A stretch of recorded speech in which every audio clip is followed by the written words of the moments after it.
तो चलिए, लगातार प्रदेश में क्या कुछ कोरोना की स्थिति बनी हुई है, इसे लेकर लगातार हम आपको अपडेट देते आए हैं और लगातार जो हमारे सहयोगी हैं वो भी हमारे साथ बने हुए हैं। कोटा से हिमांशु मित्तल, उदयपुर से धीरज और बीकानेर से त्रिभुवन और जयपुर से आशुतोष हमारे साथ बने हुए हैं। चलिए आशुतोष, पहले आपका रुख कर लेते हैं। अगर राजधानी जयपुर की मैं बात करूं तो लगातार आंकड़े बढ़ते जा रहे हैं, रोज रिकॉर्ड तोड़ आंकड़े सामने आ रहे हैं। लेकिन अब सवाल ये उठता है, क्योंकि जिस प्रकार की स्थिति बनी हुई है और प्रशासन की, सरकार की तरफ से जन अनुशासन पखवाड़ा भी लगाया गया है और इस बात को लेकर भी कहीं ना कहीं अब असमंजस बना हुआ है कि क्या स्थिति को देखते हुए इस पूरे जन अनुशासन पखवाड़े को बढ़ाया जा सकता है। क्या कुछ रणनीति फिलहाल अब सरकार की तरफ से, प्रशासन की तरफ से आगे आने वाले समय के लिए बनाई जा रही है?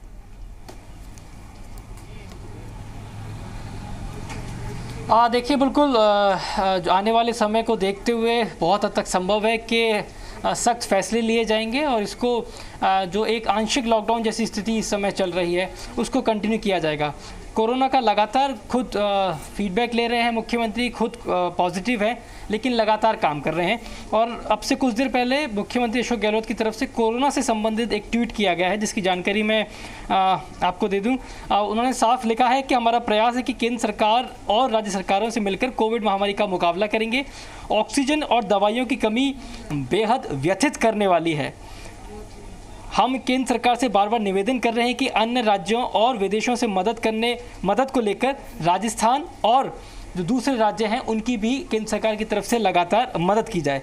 राजस्थान के एक्टिव केसेस के उन्होंने बताते हुए लिखा है कि राजस्थान में लगभग 1,70,000 एक्टिव केसेस मौजूद हैं और मानकों की माने तो तकरीबन 12% मरीजों को ऑक्सीजन की आवश्यकता होती है।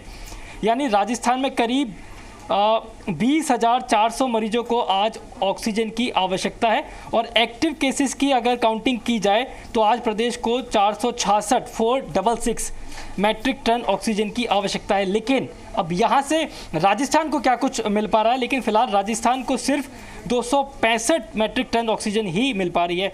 ये मुख्यमंत्री की तरफ से एक जो बात है वो कही गई है, गंभीर काफ़ी बात है। इस समय अगर सबसे ज़्यादा किसी बात की ज़रूरत है तो वो ये कि राजस्थान को जिस तरह की एक्टिव केसेस की तुलना है, 1,70,000 को पार कर चुका है एक्टिव केसेस का आंकड़ा। ये सुखद है कि कल 10,000 से ज़्यादा जो कोरोना संक्रमित थे वो रिकवर्ड हुए, लेकिन जिस तरीके से संक्रमण दर बढ़ती हुई जा रही है, जिस तरीके से संख्या लगातार बढ़ती जा रही है, उस हिसाब से आने वाले दिनों में ऑक्सीजन की हमको ज़्यादा आवश्यकता पड़ेगी। और इसीलिए केंद्र सरकार से बार बार कहा जा रहा है कि जिस तय मात्रा में राजस्थान को ऑक्सीजन चाहिए उस तय मात्रा में ऑक्सीजन की उपलब्धता राजस्थान को करवाई जाए। दूसरे देशों से भी लगातार संपर्क साधने की कोशिश की जा रही है, या केंद्र सरकार अन्य राज्यों को जिस तरीके से मदद की कोशिश कर रहा है ऐसे राजस्थान को भी करे, इस तरह की बात मुख्यमंत्री की तरफ से कही गई है। और काफ़ी व्यथित होते हुए उन्होंने इस बात को कहा है, क्योंकि जिस तरह के हालात अब बंद पड़े हैं राजस्थान में, तो कहीं ना कहीं बहुत अलार्मिंग सिचुएशन हो चुकी है।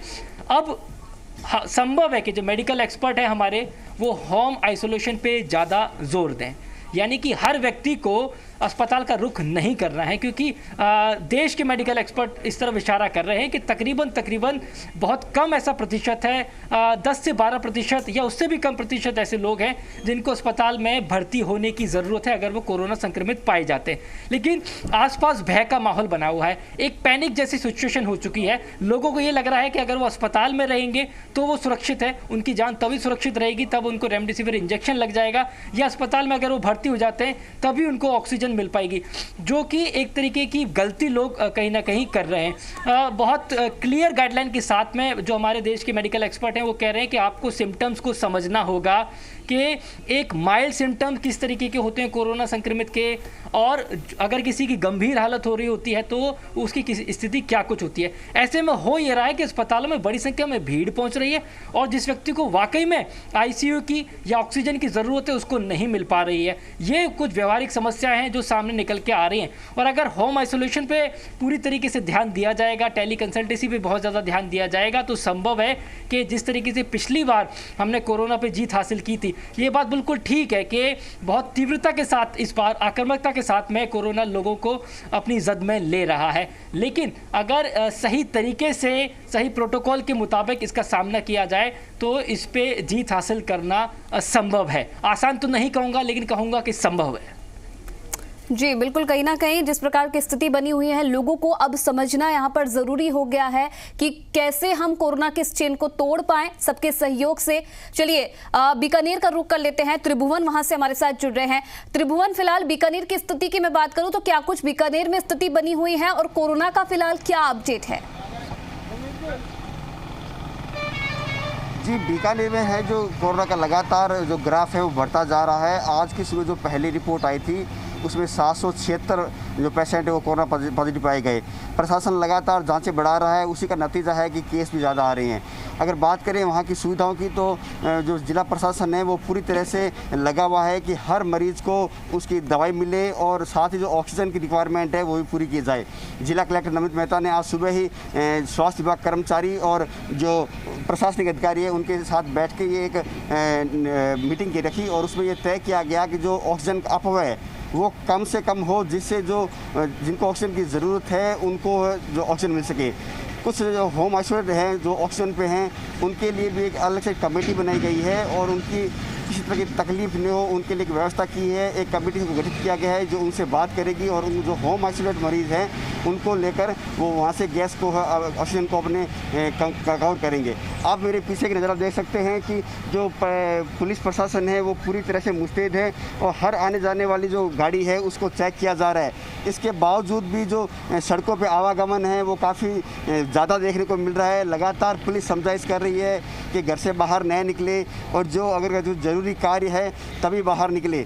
लेकिन आप देख सकते हैं कि जो सड़क है उस पर रेलम पेल पूरी तरह चल रहा है। लोग समझ नहीं पा रहे हैं कि पुलिस अगर सख्ताई कर रही है तो उसी के लिए ही कर रही है, ना कि कोई अपनी मर्जी के लिए कर रही है। लगातार पुलिस इनको समझाइश कर रही है कि भाई आप घर में रहे, लेकिन लोग हैं जो मानते रहे। उसी का नतीजा है कि लगातार जो पेशेंट बढ़ रहे हैं। हमारे पास जो इस पॉइंट के इंचार्ज हैं उनसे बात करते हैं। सर, किस तरह की समझाइश है? लोग मान नहीं रहे हैं, लोग अभी भी घर से बाहर ना आ रहे हैं। लोगों को समझा रहे हैं बार बार कि घरों में रहो अपने, फिर भी कोई नहीं मान रहा है तो उसके खिलाफ हम कार्रवाई कर रहे हैं। बाइक को एमवी एक्ट में सीज कर रहे हैं और घर पे रहें, स्वस्थ रहें, यही आदेश हम उनको। 11 बजे बाद लगभग एकदम बाहर निकलना मना है, फिर भी जो स्थिति बन रही वो देखी जा रही है, एकदम रेलम पेल है। क्या कहेंगे? इनको बार बार समझाया जा रहा है लेकिन फिर भी कोई हॉस्पिटल का बहाना भर रहा है। कोई उनके डॉक्यूमेंट चेक करते हैं, वेरीफाई करके उसके बाद ही उन्हें छोड़ते हैं। अदरवाइज़ उनके खिलाफ एमवी एक्ट में हम कार्रवाई कर रहे हैं निरंतर। पुलिस लगातार ये समझाइश कर रही है कि लोगों को कि आप घर से बाहर नहीं निकले, लेकिन आम आदमी है जो इन बातों को समझ नहीं पा रहा है। शायद यही कारण है कि जो कोरोना का ग्राफ बीकानेर में वो लगातार बढ़ता जा रहा है। लोग इस बात को भी भूल रहे हैं कि जितने वो घर के अंदर रहेंगे उतने सुरक्षित रहेंगे और साथ में अपने परिवार को भी सुरक्षित रहेंगे। अगर प्रशासन की बात करें तो लगातार प्रशासनिक अधिकारी और जिला कलेक्टर नमित मेहता हो चाहे एसपी प्रीति चंद्रा लगातार मॉनिटरिंग कर रहे हैं। शहरों में हर गली हर मोहल्ले में उनकी पेट्रोलिंग भी की जा रही है। बीकानेर में जो सबसे चौंकाने वाला आंकड़ा आए हैं वो है ग्रामीण क्षेत्र से। लगातार ग्रामीण क्षेत्र से जो है पेशेंट बढ़ रहे हैं। जो लिस्टें आ रही हैं उसमें 50% ग्रामीण क्षेत्र से आ रहे हैं और ग्रामीण क्षेत्र में जिस तरह से इसमें पैनिक हो रही है उससे यहाँ की जो सबसे बड़ी अस्पताल है पीबीएम उसमें भी भार बढ़ रहा है। वो लगातार प्रशासन ये प्रयास कर रहा है कि लोग होम आइसोलेट रहे और उनको उन्हीं की जगह घरों में ही उनको सुविधा मिले। जी बिल्कुल, कहीं ना कहीं स्थिति इसलिए भी डरावनी होती जा रही है त्रिभुवन, क्योंकि जो चीज़ हमने बचाकर रखी थी कि ग्रामीण क्षेत्रों तक ये महामारी ना फैले, लेकिन अब स्थिति ये आन पड़ी है कि ग्रामीण क्षेत्रों तक अब महामारी पहुंच चुकी है, वहां से लोग ज़्यादा संक्रमित हो रहे हैं। इसलिए ज़रूरी यहाँ पर हो जाता है कि ज़्यादा से ज़्यादा कोरोना की गाइडलाइन को हम फॉलो करें। धीरज के पास चलते हैं, उदयपुर का हाल जान लेते हैं। धीरज, अगर उदयपुर की स्थिति की मैं बात करूं तो शुरुआती दौर में उदयपुर में काफी बेकाबू स्थिति थी। जो 100 में से हर जो व्यक्ति था, तीसरा व्यक्ति था वो कोरोना संक्रमित वहां मिल रहा था। लेकिन अभी की मैं बात करूं तो वहां पर क्या स्थिति बनी हुई है, किस प्रकार की व्यवस्थाएं फिलहाल अस्पतालों में देखने को मिल रही हैं और आगे की क्या कुछ रणनीति फिलहाल वहां के प्रशासन के द्वारा बनाई गई है, क्योंकि लगातार जो स्थिति है वो आउट ऑफ कंट्रोल होती जा रही है। जी बिल्कुल सही कहा आपने कि लगातार उदयपुर में जो है कोरोना संक्रमण के मरीज की जो संख्या है वो बढ़ती हुई नजर आ रही है। अगर कल की बात की जाए तो 1105 मरीज यहाँ पर जो है संक्रमित पाए गए थे। वहीं हाल अभी एक्टिव केस की बात की जाए तो 11,214 यहाँ पर एक्टिव केस है। वहीं यहाँ के अस्पतालों की और निजी और सरकारी अस्पतालों की अगर बात की जाए तो वहाँ पर बेड खाली नहीं है। कहीं ना कहीं मरीज के जो परिजन है वो परेशान होते हुए साफ तौर पर देखे जा सकते हैं। वहीं ग्रामीण इलाके की अगर बात की जाए तो ग्रामीण इलाके के अंदर भी संक्रमण लगातार तेजी से फैलता हुआ नजर आ रहा है। कहीं ना कहीं देखा जा रहा है कि सरकार के गाइडलाइन की लोग पालन नहीं कर रहे, कहीं ना कहीं लोग लापरवाह बनते हुए नजर आ रहे हैं। उस लापरवाही का ही नतीजा है कि उदयपुर शहर के अंदर और ग्रामीण क्षेत्र के अंदर कोरोना लगातार संक्रमण फैलता हुआ नजर आ रहा है। इस बीच अभी सबसे बड़ी राहत भरी खबर ये आई है कि उदयपुर के जो संभागीय आयुक्त हैं राजेंद्र जी भट्ट, उन्होंने जानकारी दी है कि सिक्योर मीटर ने 5 PSA ऑक्सीजन के जो प्लांट है वो यहाँ पर डोनेट किए गए हैं, जो पूरे संभाग भर के लिए एक राहत भरी खबर है। वह जो प्लांट है वह एक तो उदयपुर के महाराणा भूपाल चिकित्सालय में लगेगा, वहीं दूसरा जो है वो ESSI हॉस्पिटल में लगेगा। वहीं राजसमंद के लिए भी एक बेहद सुखद भरी खबर है कि अनंता हॉस्पिटल के अंदर भी एक प्लांट लगेगा। वहीं बांसवाड़ा के MG अस्पताल के अंदर ये प्लांट लगेगा। इस प्लांट को आने में लगभग 8 से 10 तारीख तक ये प्लांट यहाँ पर पहुँच जाएंगे। सबसे बड़ी राहत भरी खबर है कि एक जो प्लांट है वो 60 से 73 बेड के ऊपर ऑक्सीजन प्रोवाइड कराएगा। सबसे बड़ी राहत भरी खबर है। वहीं दूसरी बात की जाए तो हम ग्राउंड लेवल पर हर रिपोर्ट बताते हुए नजर आए। मैं तस्वीरों में दिखाना चाहूँगा कि किस तरह से उदयपुर प्रशासन यहाँ पर बिल्कुल चौकसी से लगा हुआ है कि यहाँ पर जो लापरवाही करने वाले लोग हैं उनके साथ में सख्ती से पेश आते हुए नजर आ रहा है, क्योंकि कहीं ना कहीं उदयपुर शहर के अंदर जो कोरोना संक्रमण के आंकड़े हैं वो लगातार बढ़ते हुए नजर आ रहे हैं। साफ तौर पर लापरवाही लोगों की जरूर देखी जा रही है। कहीं ना कहीं लोगों को भी ये समझना होगा कि लगातार जो आंकड़े बढ़कर सामने आ रहे हैं, यहीं मौत के आंकड़ों की अगर बात की जाए तो कल की बात की जाए तो करीब 12 लोगों की मौत हो चुकी है। वहीं अब तक 277 लोगों की उदयपुर में मौत हो चुकी है। वहीं सही होने वालों का जो आंकड़ा है वो 20,000 से ऊपर जो लोग हैं वो अब तक यहाँ पर सही हो चुके हैं। लगातार प्रशासन मुस्तैदी से लगा हुआ है। दिन रात प्रशासन यहाँ पर आने जाने वालों के साथ में पूछताछ करता हुआ नजर आ रहा है।